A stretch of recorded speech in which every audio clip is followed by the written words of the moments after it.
Hola, bienvenidos a Alas de Luz. Soy Esmeralda, terapeuta angelóloga, y hoy les tengo preparados un gran programa.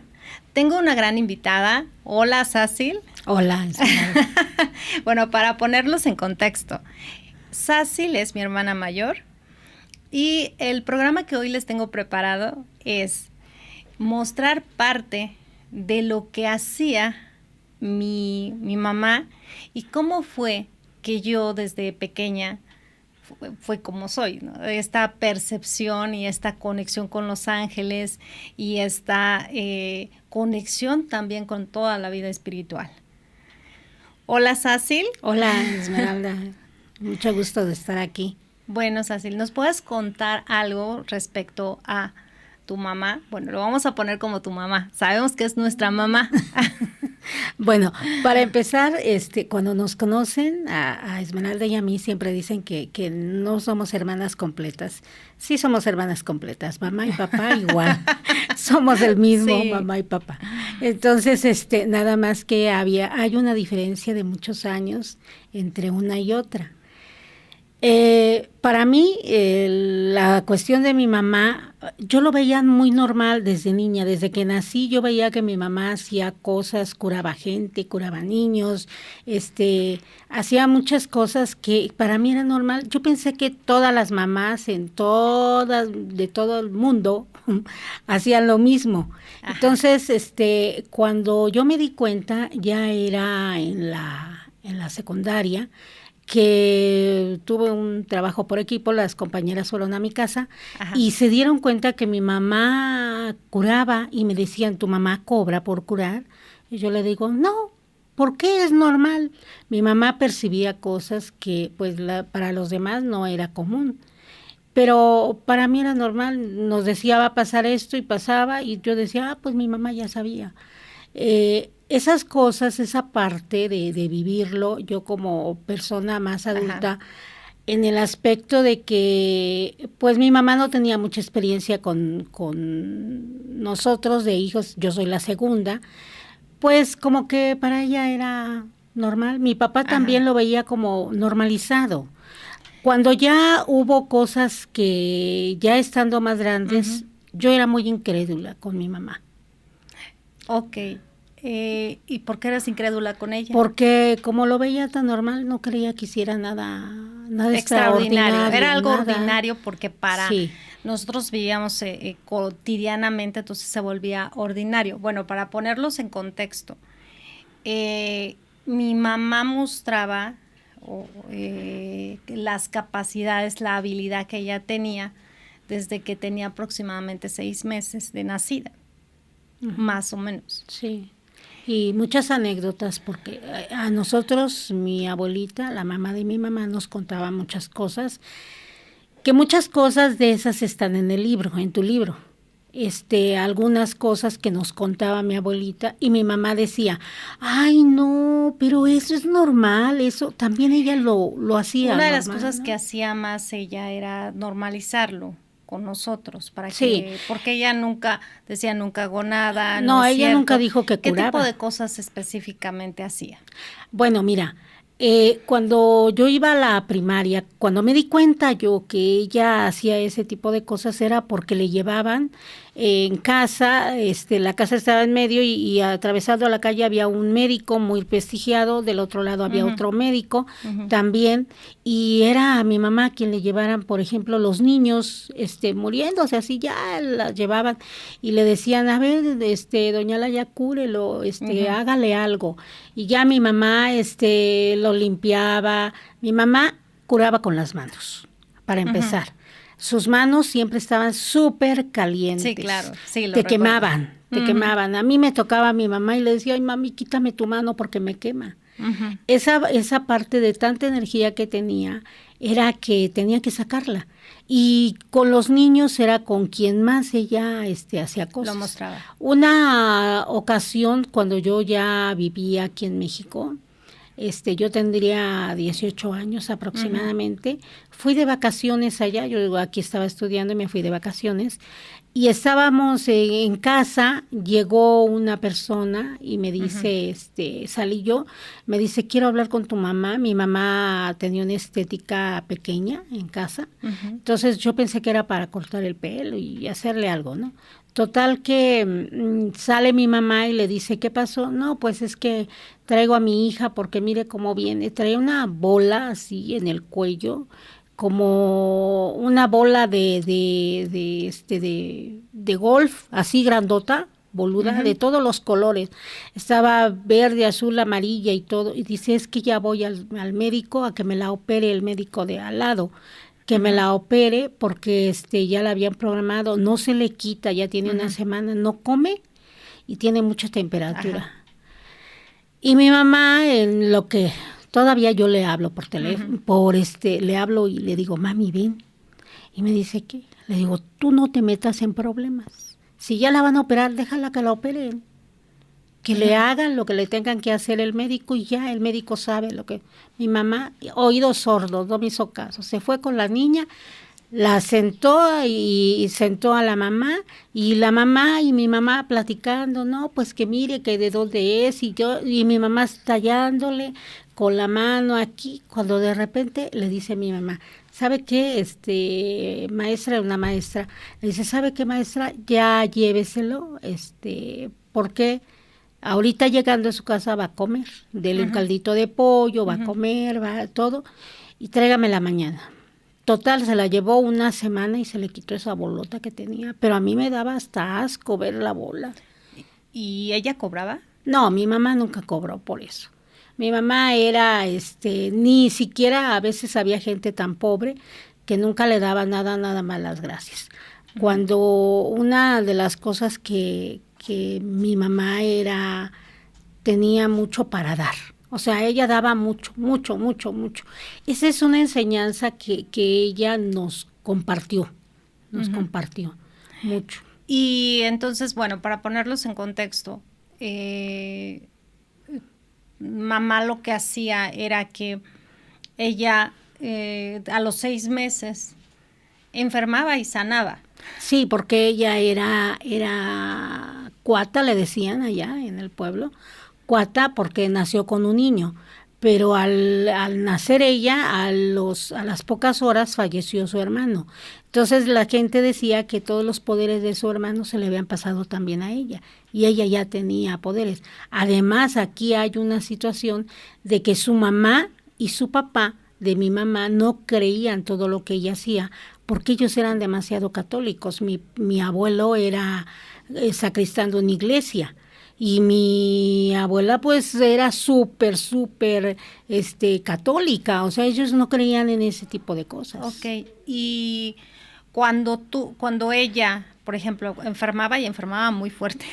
Sí, o sea, también a los 6 meses fue cuando empezó a arrasar con todos sus hermanos, con sus abuelas, con todo lo que podía. Sí, su abuela, eso también es una anécdota que está en el libro, que nos la contó mi abuelita, que ella se fue a lavar y le encargó a su suegra a la niña la puso en un petate y le puso pollitos para que se divirtiera. Mi mamá apenas si se sentaba.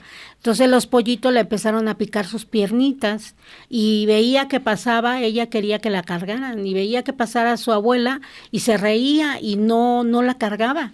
Entonces, le estaban picando los pollitos. Los pollitos seguían picándole.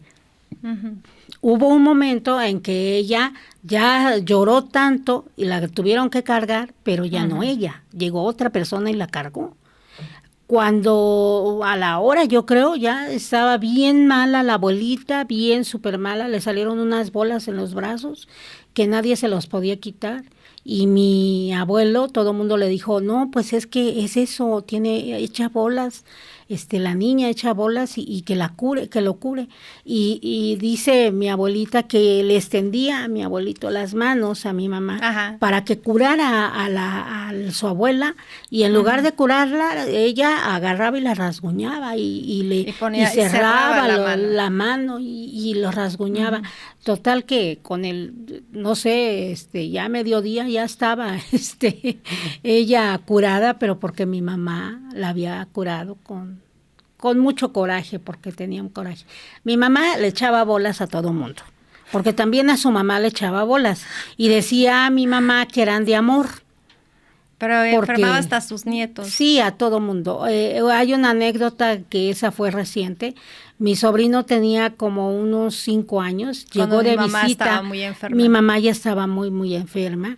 Llegó de visita a mi casa y el niño, pues en lugar de irse a saludar a todo mundo, se fue a jugar con mi hijo y se fue, pues siendo niños, pues hacen eso, ¿no?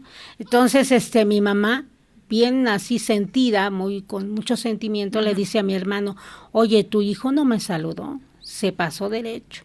Yo quería que me saludara. Ya cuando venía era porque ya tenía mucha temperatura y un montón de bolas en el cuello. Y ya mi mamá, aún estando enferma, mi mamá lo curó. O sea, esa anécdota, hasta el niño se acuerda, digo, ya tienen 17 años, pero se acuerda de aquella época que dice, no, pues es que mi abuelita sí me quiere, pero su amor se expresa diferente. La mamá tenía una hipersensibilidad de todo, ¿no? De energía, una hipersensibilidad para percibir, una hipersensibilidad para comunicarse en todos los sentidos. Otra anécdota que me acuerdo muy bien, que también parte de esa la cuentas en el libro, es de que un día yo le hablo por teléfono de aquí de México y eran teléfonos fijos, todavía no había muchos celulares. Le hablo por teléfono y le digo, mami, fíjese que estoy bien, y yo le estoy platicando mis cosas por teléfono. Y me dijo, ¿sabes qué? Te voy a colgar porque Esmeralda me va a hablar ahorita de Canadá. Vivía Esmeralda en Canadá. Entonces le digo yo, ¿ya te avisó que te va a hablar? No, pero yo ya sé que me va a hablar. Le cuelgo. Y en el momento en que cuelgo, le entra la llamada de Esmeralda y lo más curioso era que el teléfono estaba cortado. No, lo más curioso es lo siguiente, que yo no le pude hablar a ella porque estaba entre la escuela, el trabajo y haciendo muchas cosas y aquí y allá, y yo no me comuniqué con ella. Ajá. Y entonces en la noche llegaba, en sueños, y me decía, ¿qué tienes? ¿Qué te pasa? La veía nítida, yo en el sueño. Estoy bien, ¿por qué no me has llamado? ¿Estás mal? No, mamá, yo estoy bien, es que estoy muy ocupada, no sé qué. Ah, ok, está bien, se iba. A la mañana siguiente, córrele, a hablarle por teléfono a ella. ¿Por qué? Por lo siguiente, agarro el teléfono, le marco, agarra el teléfono a ella, inmediatamente me contesta y me dice, hija de tu madre, si no voy a verte, no me hablas por teléfono. Si no, no te acuerdas de tu madre. Y entonces yo así, linda, ay, no pasa nada, mamá, discúlpame, no sé qué. Nada, no me hablas y te tengo que estar yendo a ver. Ese tipo de cosas eran como muy comunes para nosotros. Sí, para todos. Porque ella incluso podía saber cosas que nosotros ni tan siquiera le decíamos o le ocultábamos o cosas así, como cuando mi hermano se accidentó. Exactamente. En ese momento estábamos en San Luis con otra hermana, somos 4 hermanas y dos hermanos. Y un hermano, que incluso lo cuento en el libro, que se accidentó y era un accidente de gravedad muy fuerte, estaba entre la vida y la muerte. Sí, ya lo habían dado por muerto, de hecho. Y entonces, en ese momento estamos nosotras en San Luis, está mi otra hermana, la de en medio, y entonces ella no le quiere decir, le avisan a mi hermana que está muy mal y no le quiere decir a mi mamá porque se va a poner mal, porque no sé qué, porque... Y entonces la regresa a ver mi mamá y le dice, Miriam, ¿qué tienes? Cuando regresó de hablar por teléfono, ¿qué tienes? ¿Por qué no me quieres decir? Es Andrés, ¿verdad? Bueno, mi hermano. Él se accidentó, ¿verdad? Está grave, ¿verdad? Y le dice, pero va a estar bien. Sí, ahí fueron muchos acontecimientos muy, muy fuertes para la familia. Porque en el periódico de allá del pueblo ya todo el mundo estaba diciendo que mi hermano estaba muerto. Mi papá me habló por teléfono y me dijo, hija, quiero que me digas porque a mi hermano se lo trajeron de emergencia aquí a México, al Magdalena de las Salinas. Y me dice, hija, dime la verdad, ya no está ya no está Andrés aquí, porque aquí ya andan diciendo que ya falleció. Le digo, no, papá, aquí está. Nada más que sí está muy, muy mal. Muy grave. Muy grave. Él tuvo fracturas del brazo, una fractura expuesta. Y pues tuvo muchas fracturas en la cara y todo, sí, que ¿no? se le deformó la cara, que era la cara que yo soñaba. Otra anécdota que también me acuerdo, y esa es una anécdota que la platicamos así como que chistosa. Hay muchas anécdotas chistosas de cómo nos enfermaba mi mamá y cómo nos curaba. Porque mi hermana Miriam, que es la de en medio, esa Miriam era muy necia. Entonces, un día salió con mi mamá o iba ella a algún lugar, mi hermana, en un shortcito muy, muy pequeñito que casi era calzón, y mi mamá le decía, así no vas, cámbiate. No, mamá, pero es que está haciendo mucho calor, así van todos, que no sé qué. No, cámbiate.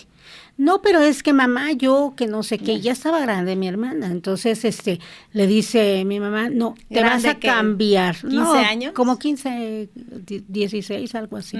Le dice, no, es que te vas a cambiar. No, ya me voy. Y se va Miriam. Mi mamá se queda haciendo mucho coraje. Y como a la media hora, llega Miriam que no podía caminar. Tenía bolas en las ingles, que mi mamá le había echado bolas en las ingles y con temperatura. Y le dijo a mi mamá, ya ves, hija de tu madre, ¿por qué no obedeces? Por las buenas. Por las buenas. Siempre por las buenas era bien linda. Bueno, hay una anécdota que esa yo siempre le dije a Esmeralda, ¿por qué no la pusiste en el libro? Pero ella me contestaba que no era una anécdota que ella haya vivido muy de cerca, porque ella era una niña que tendría como 5 años, yo creo, 4 años, todavía no se daba. Yo creo que tendría 4 años más o menos. Sí, no sabía, y pues yo ya estaba, pues, ya iba a la prepa, yo creo. La situación fue que a mi mamá un día le picó un alacrán, ahí, y allá en Tierra Caliente, pues, es muy peligroso. Entonces lo que ella hizo es hablarle a un trabajador que tenía mi papá en la herrería, porque mi papá era herrero. Le habla, le dice, Mario, ven, fíjate que me picó un alacrán, llámale al doctor que estaba al lado, al doctor Peralta. Y no estaba. Y no estaba, era gallero él también, entonces se fue a Los Gallos. No, se fue a Los Gallos. Bueno, total, regresa y le dice, bueno, pues háblale al otro médico, ¿no?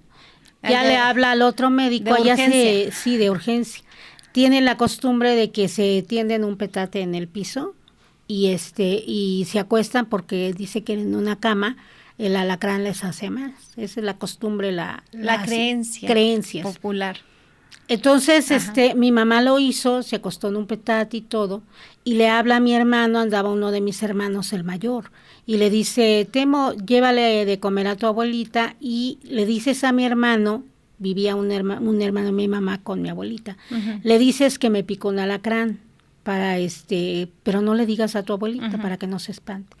Total, mi hermano se fue, le avisó a su hermano, a mi tío, y llega el médico el de emergencia, el doctor Fernando.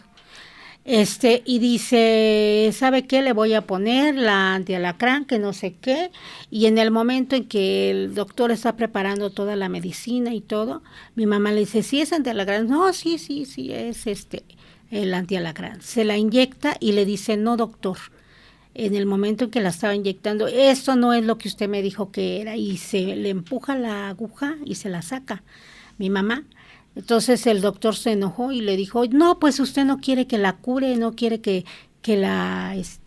mejorar. Entonces ya agarró sus cosas y se fue, dejó los frascos ahí y todo. Y mi mamá empezó a sentirse más mal. Le habló al trabajador y le dijo, Mario, dile que ya me estoy sintiendo más mal, dile a mi marido, mi papá no estaba. Total que llega mi tío, un veneno.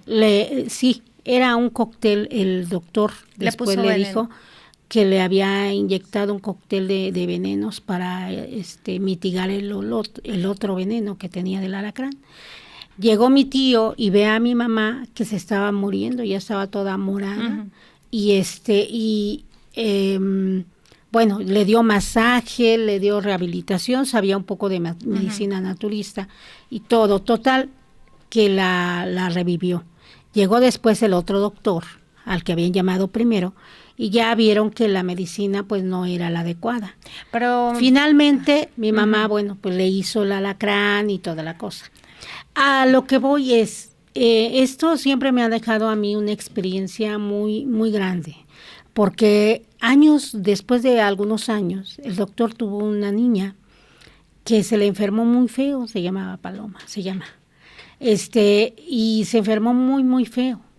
Y le dijo, un día la chica que le ayudaba a hacer el aseo, le dijo a la esposa del doctor, ¿por qué nunca ha mandado traer a doña Laya, que sabe curar niños?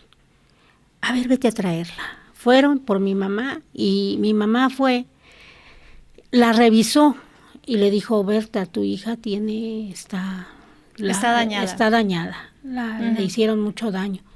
La empezó a curar y el doctor nunca se dio cuenta porque el doctor no creía en ese tipo de cosas. No se daba cuenta y mi mamá iba todas las tardes, la iban a traer. Todas las tardes hasta que la sanó. Una semana estuvo cuidando. O sea que si él hubiera muerto, porque no, mi mamá se lo dijo. Sí, mi mamá tuvo ahí una muerte de segundos, así. Ella murió y ella regresó y ella cuenta de qué pasó, porque eso sí no lo contaba, ¿no? ¿Qué pasó cuando ella murió? Ella estuvo en el umbral y ella al principio estaba muy preocupada por sus hijos. Y después de eso decía, es que escucho una música muy bonita, yo mejor me quiero quedar, prefiero quedarme aquí. Y entonces dijo, ya no me importa. Mejor me voy. Es muy grato estar aquí. Y entonces se iba hasta que la regresaron, la aventaron de regreso. Sí, ella sintió cuando la aventaron. Y ella cuando estaba con el doctor le dijo, doctor, si yo me iba, yo vendría por usted. Sí, un día mi mamá se lo encontró en la calle, ahí pues éramos vecinos, y le dijo, doctor, ya ve, doctor, si yo me hubiera muerto, hubiera venido a jalarle las patas, le dijo a mi mamá, así, con esas palabras, me hubiera venido a jalar las patas, y dice, no, pero yo tengo 5 hijos, no me acuerdo cuántos tenía, dice, yo tengo muchos hijos, dice, yo que tengo 6 hijos. Dice, bueno, entonces era una vida por otra. Sí, y le dijo, ya ve, doctor, si usted me hubiera matado, no hubiera curado yo a su hija. Y usted la hubiera pagado con su hija. Así es. ¿Cuándo fue que expresó la mamá? ¿En qué momento expresó qué sentía curar? Ella sentía, fíjate que mucha satisfacción, pero no como nosotros la sentimos por ejemplo, yo me gané la lotería. No.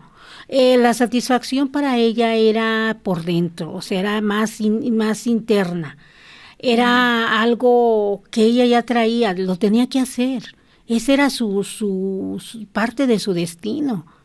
O sea, también hubo una situación cuando mi papá en aquella época, le dijeron que llegaba un programa allí al pueblo para pedir un préstamo de una casa, bueno, para construcción de la casa. Y mi papá quería construir porque éramos muchos, etcétera, ¿no? Uh-huh. Llegó y todo, y una persona que iba a prestar dinero y que no sé qué, pero tenía que llevar las escrituras de la casa. Y mi mamá le dijo, mira Andrés, no lleves eso, porque eso está muy mal, no, uh-huh. esa persona no es de uh-huh. confianza, no, pero es vecino, a él le dieron pues el dinero para que él lo reparta, lo distribuya, etcétera, uh-huh. ¿no? Es vecino, no está bien. Total, le dijo a mi hermana la mayor y le dijo, ¿sabes qué? Ya tu papá se fue con los papeles, uh-huh. así y así. Llegas al lugar, te metes, agarra los papeles y yo me hago cargo de lo demás. Y te vienes a la casa. Y así lo hizo mi hermano. Tal cual. Tal cual. Después le dijo a mi papá, mira, Andrés, esa persona ya no va a estar aquí. Uh-huh. Se va a ir, pero no a otro lugar, se va a ir de este mundo. No va a existir, es una persona uh-huh. muy mala, debe muchas cosas. Y ese vecino, pues lo teníamos en otro concepto, ¿no? De que era joven, que era muy activo, muy trabajador, que tenía mucho dinero, Hasta mucho. que lo desaparecieron. Hasta que lo desaparecieron. Poco tiempo después, creo que a los 6 meses desaparecieron a esa persona. Y mi mamá le dice, ya ves, no me querías creer. Cuando nosotros nacimos con esta mamá con una realidad tan extraordinaria, en donde ella se mete a los sueños, donde ella percibe, donde ella todo, lo vemos como, y tenemos muchas anécdotas que contar de ella, pero cuando escuchamos hablar a sus hermanos, que todavía vive uno de sus hermanos, de mi mamá. Ajá, y eran impresionantes las conversaciones sobre ella de los primos, todos se reían. ¿Te acuerdas cuando te enfermó? ¿Te acuerdas cuando te hizo esto? ¿Te acuerdas cuando te curó? ¿Te acuerdas cuando, o sea, sí. Y era impresionante tanto así como el de... Pero los tíos tienen un patrón tan fuerte religioso que eso les impide creer en algunas cosas.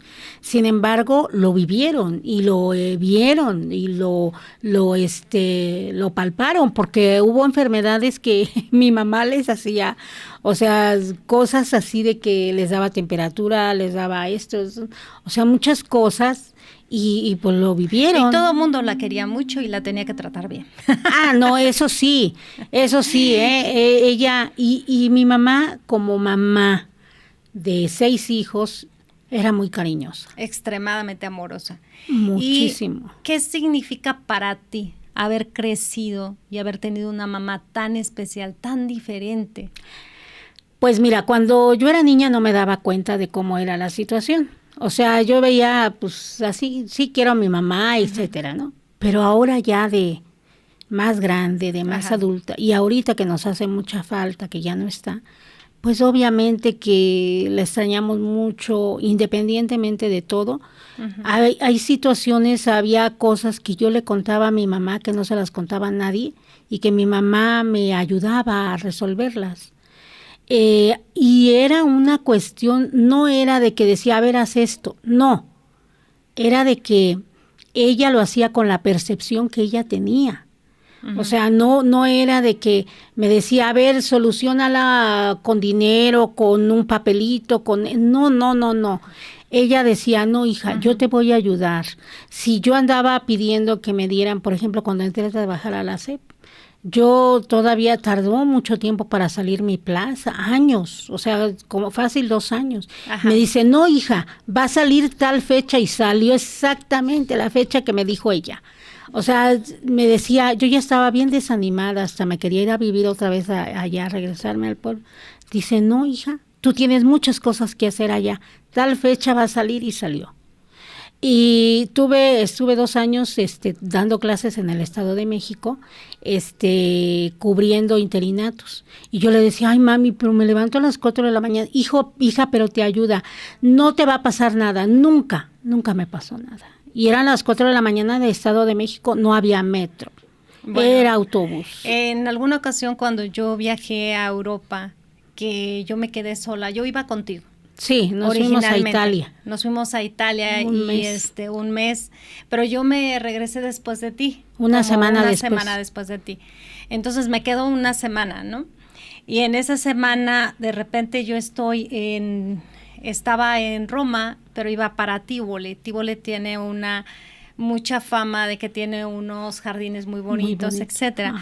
Regresando de Tivoli para regresar a Roma, que de Roma iba a tomar un vuelo para regresarme, entonces yo tenía que ir a la Termini, de la Termini salía ONO, que era la terminal de trenes, y entonces voy en el tren, ahí me pasa algo, que alguien me quiere hacer algo, una persona, pero nunca me puede tocar. O sea, llega una persona, era un hombre alto, medía como casi 2 metros, y era una persona que atendía ahí. Yo fui para pedirle informes, solamente traía una maleta. Tenía 19 años, no, tenía como 20 años más o menos. Y entonces esta persona se va sobre mí, pero no me puede tocar. Y yo era súper delgada, menudita, o sea, no había manera. Yo no tengo una gran fuerza. Bueno, ahí mi mamá me habló por teléfono y me dijo, hija, Esmeralda, hay que darle mucha luz porque está en peligro. Esmeralda, hay que darle mucha luz porque está en peligro. Le dije, pero ¿yo qué puedo hacer? Yo estaba aquí en México y ella allá. Entonces, empezó, dice, no, ahorita yo lo hago. Y me dijo, ya ella, ya, no había los teléfonos celulares como ahora, que uno se comunica de donde sea, no había. No lo sabía. No. Y entonces salgo de ahí y yo sentí una protección, presentí un ángel impresionante ahí, que se puso entre esa persona y yo. Pero, o sea, a mí me impactó mucho el hecho de que alguien quisiera tocarme. No podía, o sea, no había nadie que se lo impidiera físicamente hablando. Y entonces salgo de ahí y tomo el tren para Roma. Y en el tren voy sola, o sea, todavía para acabarla de volar, ¿no? Voy sola en todo el vagón. Y entonces el único que llega es el checador, ¿no? Porque tienes que comprar en ese tiempo tenías que comprar el ticket, checarlo, y si no lo checabas te multaban. Sí. Entonces, me subo y regreso a ver, y pues estoy sola, ¿no? Después de una experiencia súper fuerte, la primera vez que salgo del país, la primera vez incluso que viajaba en avión, ¿no? Y entonces, y regreso a ver, y era impresionante, como al lado mío había como una virgen, como que mi mamá era muy católica, mi papá no, entonces nosotros tuvimos una religión, sin religión crecimos. Sí, ¿no? Y entonces de repente veo aquí como un ser de luz azul hermoso que estaba a mi lado. Y de repente pasa el del tren, el del checador, y me dice, ragazza, tutto bene. Y entonces yo lo regreso a leer, tutto bene. Yo, o sea, ya llevaba un mes en Italia, por lo menos sabía decir palabras básicas, ¿no? Y entonces él se empezó a reír de mí por cómo lo dije, porque seguramente lo dije mal o lo dije con acento. Y entonces él se empieza a reír, me hace el ticket. Y de ahí en fuera fue como muchísima protección. Sí. Cuando yo regreso con ella, cuando me dice, tú estuviste en peligro, pasó esto. Sí, te lo contaba. Y entonces me dice, pero no te preocupes, yo te mandé a la Virgen. Mandaba a sus ángeles, la Virgen, el Santísimo. Para que te protegiera. Mandaba toda su legión y lo veía uno, lo veía. Y lo veías, o sea, sí, pero era impresionante. Sí, entonces, cuando yo veía, o sea, ya llegué allá. De ahí volé para Londres, ¿no? Londres, Roma a Londres y de Londres a México. Entonces, y fue un viaje súper bien. Cuando yo llegué, ella tenía una conexión telepática impresionante. Y entonces, cuando yo crezco, cuando yo nazco completamente diferente a mis hermanos. Sí, yo me acuerdo cuando tú naciste porque mi papá nos llevó al hospital a verte. Fuiste la única que nació en hospital. Mi mamá todos dicen que soy adoptada. Ajá, por eso todo el mundo dice que eres adoptada porque no te pareces con nosotros. Yo tengo una anécdota que esa también me dejó bien impresionada. Yo vivía aquí en México, pero vivía con un pariente que estaba en La Lagunilla. Entonces, un fin de semana, yo me regresé de Arcelia, me había ido nada más de fin de semana, me regreso y llego aquí a México a la terminal y le hablo por teléfono a mi mamá que yo ya había llegado. Me dice mi mamá, sí, yo estoy despierta, estoy segura que ya llegaste porque yo lo estoy sintiendo. Le dije, voy a caminar de la calle del Metro Allende hacia La Lagunilla, eran como 5 o 6 cuadras. La Lagunilla, bueno, para ponerlos en la contexto, madrugada. La Lagunilla, a las personas que no son de México, La Lagunilla es de los lugares más peligrosos. Tepito y La Lagunilla son los lugares más peligrosos que hay en la ciudad. Ajá. Entonces voy caminando, yo salgo y traía una maleta que mi mamá me había puesto comida, etcétera, ¿no? Muchas cosas. Voy caminando y adelante de mí iba un chavo que eran como las 5 de la mañana, el primer metro me subí yo, eran las 5 de la mañana. Adelante de mí iba un chavo que se veía que iba a trabajar y agarró toda la calle de Bolívar, Allende y Bolívar, ¿no?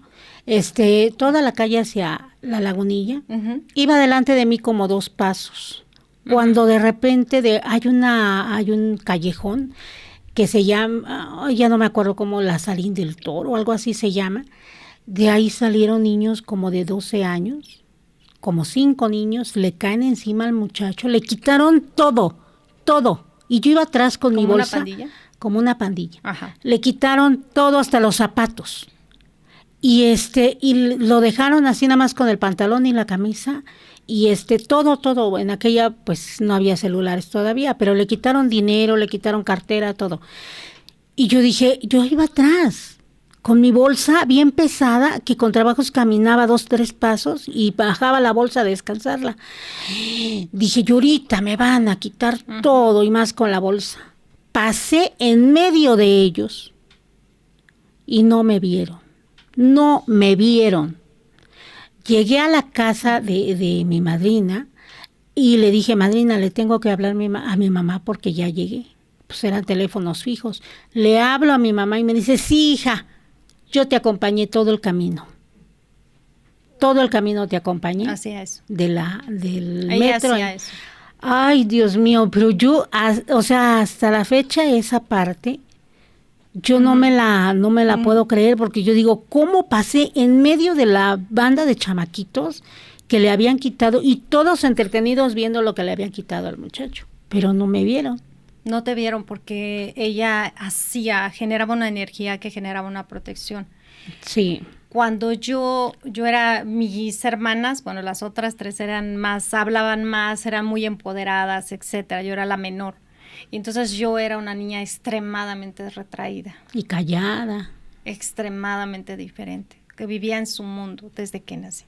Sí. Y entonces, en este mundo que yo percibía los 2 mundos, al tener una mamá así, no veía yo que hubiera algo raro en mí o diferente en mí hasta que fui más grande.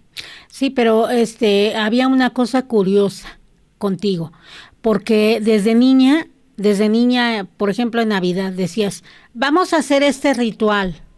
Todos te obedecíamos, mi mamá, mi papá, mis hermanos, todos. Tú eras la más chiquita y era la niña. Ay, no, tenía 10 años. No, desde antes. Y decía, voy al mercado a comprar esto y esto y esto, y ahorita vengo. Bueno. Y regresaba, hacía el ritual, y ahí nos tenía todos. Y si había invitados, por ejemplo, que llegara la vecina o el vecino, también estaban ahí, y todos le seguíamos la corriente. Porque empecé a estudiar magia desde muy chiquita. Entonces, para mí me gustaba mucho la magia. Pero porque te gustaba, porque los libros estaban ahí, mi papá los leía, y por ejemplo, yo que era más grande, sí los leía, pero no los aplicaba igual. No, pero a mí sí, yo estudiaba mucho. Entonces era como que tomé de mi papá y tomé de mi mamá, pero una de las cosas que pasó con mi mamá fue que generamos una conexión muy grande, porque al tener esta sensibilidad y al tener ella esta sensibilidad y al ella estar tan conectada, pero ella no nada más estaba conectada conmigo, estaba conectada con todos sus hijos. Sí. Cualquiera que le pidiera ayuda y le dijera. Así como enfermaba también, pero decía ella que enfermaba de broma, que no era o de amor. O de amor. Uh-huh. Y cuando ella enferma, cuando ella pasa su proceso de enfermarse, ella me dice a mí, ¿qué es lo que le va a pasar? Pero yo la amaba tanto, mi mamá era mi vida. Era completamente diferente a ella, físicamente hablando, en mi forma de ser me parecía un poco a ella, pero no tanto realmente. Pues en nada te parecía, porque todo mundo decía que era la adoptada. Tuvimos que, mi mamá tuvo que llevar a enseñarle a ella, cuando era ya más grandecita, a enseñarle la enfermera que estuvo en el parto para decirle que ella había nacido de mi mamá y que ella era la única niña que había nacido en el hospital. Porque el bullying en la secundaria, en la primaria era duro, pero no era tan duro como en la secundaria. En la secundaria un bullying impresionante. Ahora sé que era bullying, ¿no? Porque todo el mundo decía, no es tu familia, no es tu mamá, no te pareces a nadie. Mi mamá medía 1,42, estaba muy chaparrita. Muy chiquita. Yo chinita, morena. Yo de 1,70, o sea, no.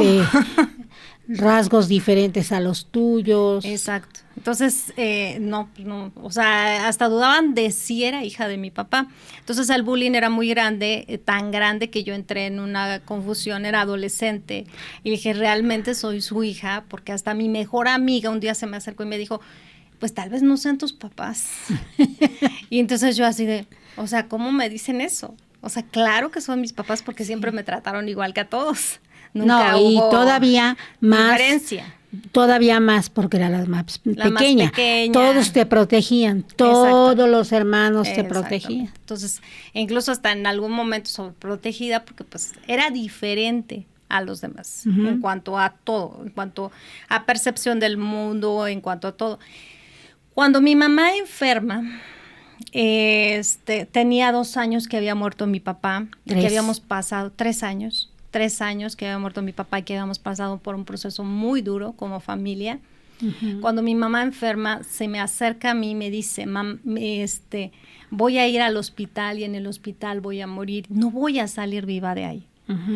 Y entonces yo le dije, no, mamá. Prepara a tus hermanos. Prepara a tus hermanos. Y eso fue lo más difícil. Y entonces cuando me dice, prepara a tus hermanos, porque yo no voy a salir del hospital, mi vida, mi mundo se me acaba. Sí. Mi mamá era mi conexión con la vida, mi mamá era todo, o sea, cualquier cosa, es más, no necesitaba ni hablarle porque ya lo sabía ella, etcétera. Y entonces, cuando me dice eso, yo no siento la fuerza después de haber pasado el proceso con mi papá, que con mi papá yo le dije cuando iba a morir, yo lo ayudé a morir, yo lo dejé ir, yo estuve eso hasta el último está en momento. El libro también. Y entonces todavía hasta hablé con mi papá cuando se va, todo, hasta el último momento para estar con él. Y entonces pasar esto con mi mamá era impresionantemente duro para mí y no lo quería asimilar. Fue muy difícil asimilarlo, tanto en la familia, bueno, tú, porque tenías todavía más conexión con mi mamá con todo lo que tú sabes hacer. Y con todo lo que tú veías también, porque sí veías cosas, y yo te preguntaba, Esmeralda, ¿qué ves? Y no me querías decir, para decirnos a nosotros y prepararnos que mi mamá se iba a ir, te costó mucho trabajo porque ni tú lo querías aceptar ni nosotros. Porque es una, bueno, como ser humano, la pérdida de la mamá es más fuerte todavía. Al final del día somos humanos y es todavía complicado. Más fuerte.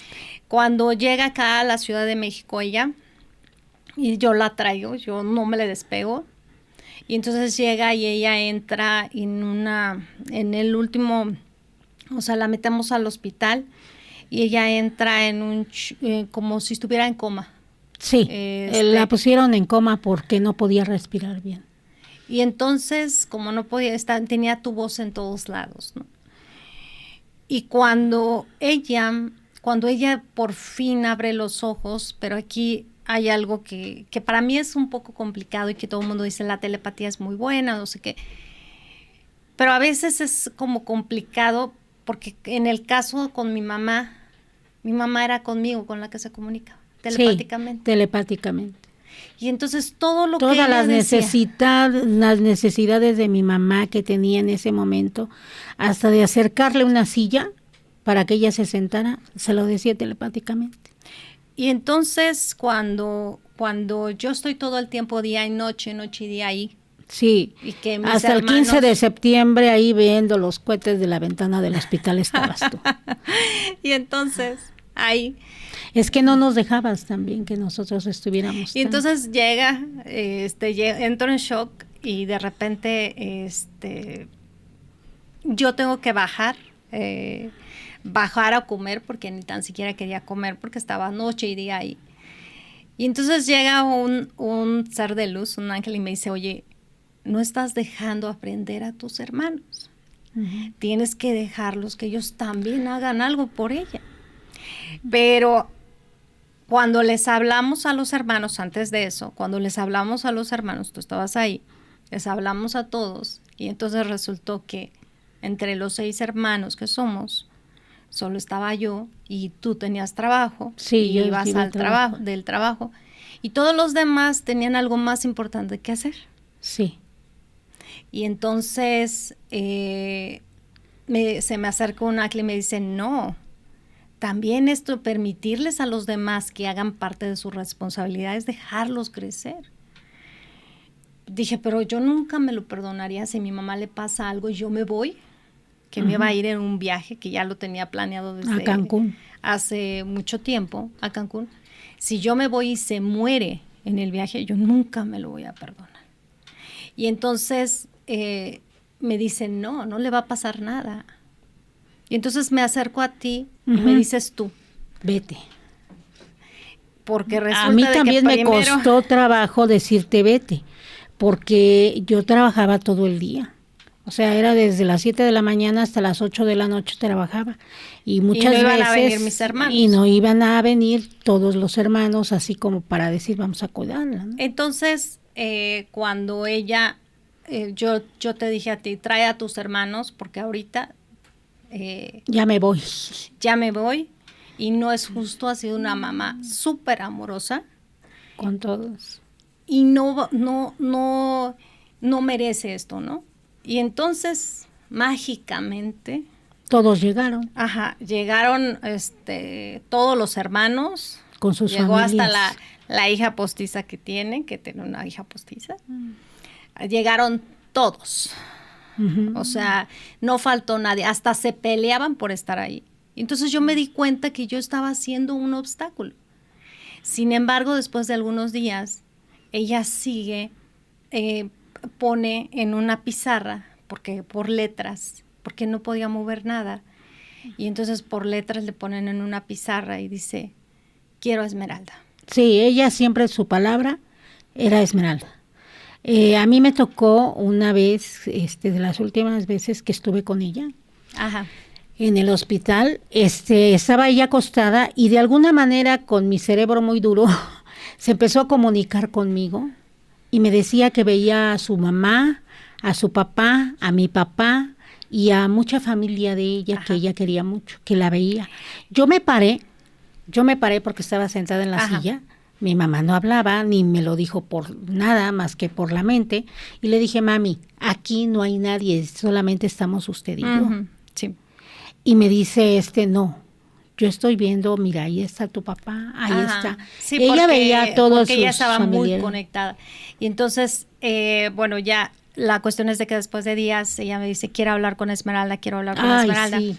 Y en ese momento le empiezo yo a decir, llegamos al hospital y le digo, mamá, nos avisan que supuestamente la van a operar.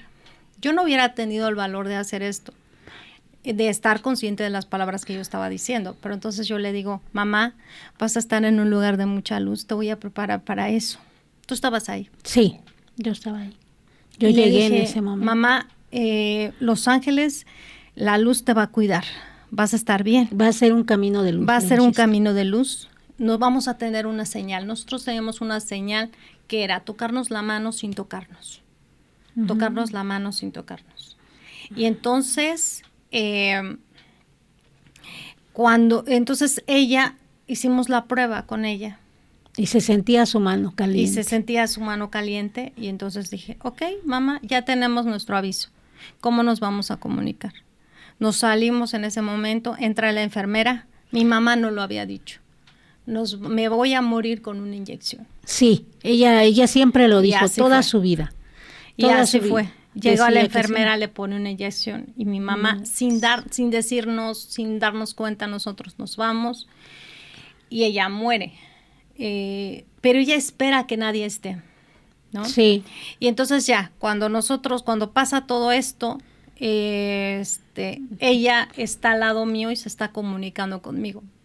Y entonces todos los hermanos empiezan a decir, ¿qué vamos a hacer? ¿Qué quiere ella? Y entonces ahí fue toda una polémica porque Los hermanos, algunos querían, se solamente dividieron. uno quería Sí, quería que la incineraran y todos los demás dijeron que no. Y mi mamá no quería Y mi mamá, el mensaje era, necesito que me entierren.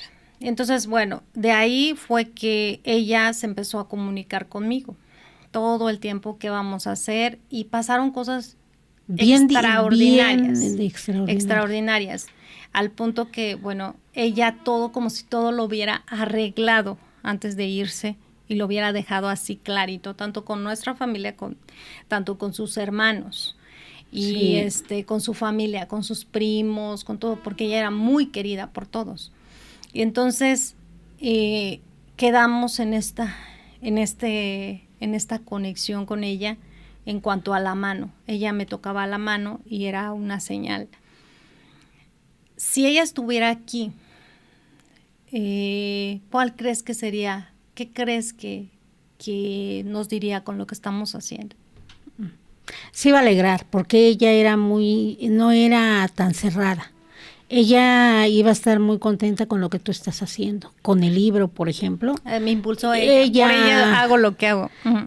Ella estaba muy contenta con lo que estabas haciendo. Uh-huh. Siempre impulsando a toda la familia, pero sobre todo a ti en esto, porque tú tenías mucha desconfianza de que la gente te creyera lo que tú hacías. Uh-huh.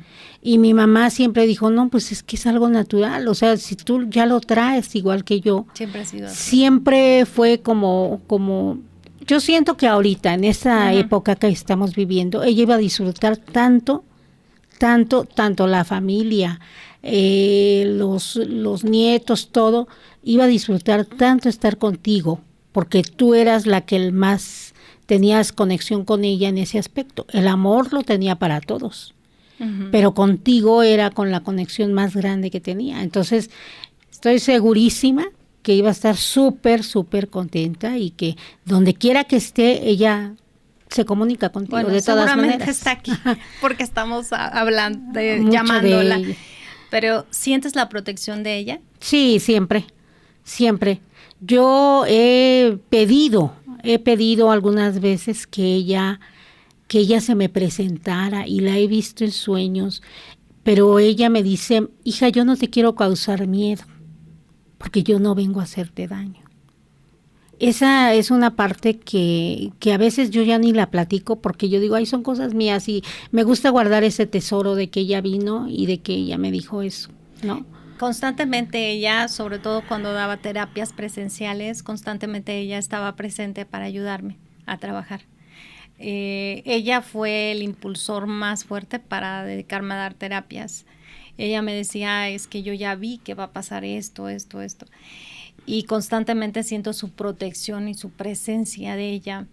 Y una de las cosas que más agradecido es haber tenido una mamá tan abierta a esto, a esta percepción. Y como que estaba un poco adelantada a su tiempo, porque ella siempre nos impulsó. Yo me acuerdo que nos decía a nosotros que no nos dejáramos de nada, uh-huh. ni de nadie, y que nosotros teníamos fortaleza y fuerza.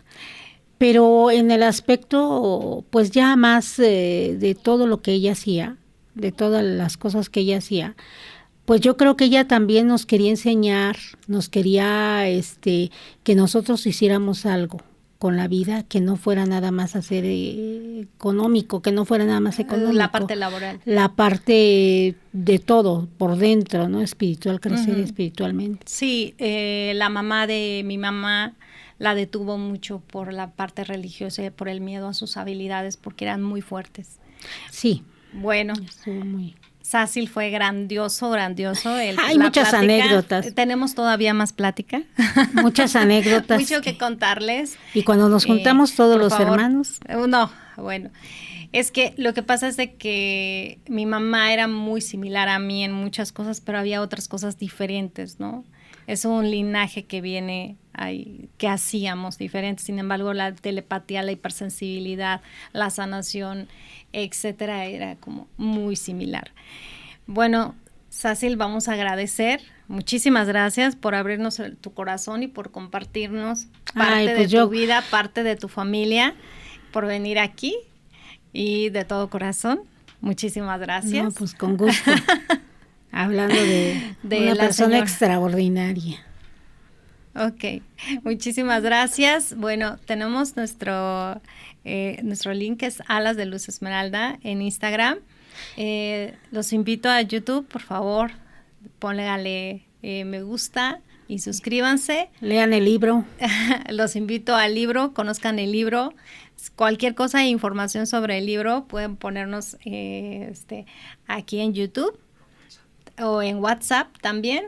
Y tenemos ahorita la página de alasdeluzesmeralda.com, que actualmente se está abriendo con 21 días de meditación, que va a ser en esta semana que las vamos a mostrar. Y bueno, muchísimas gracias y nos vemos en el siguiente capítulo.